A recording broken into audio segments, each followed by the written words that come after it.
Hi guys, in this video, I'm gonna show you how to use door assignment tool to mark doors.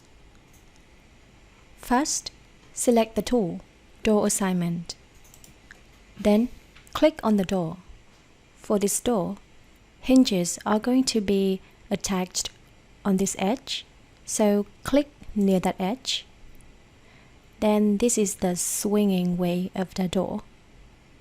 Also for this, and for this one, it's on the right. Then click on the right. Click again to remove the mark. And to mark doors of a drawer, click in the middle of the panel.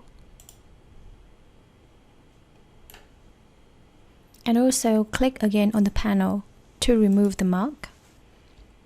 So this is how we use door assignment tool to assign doors.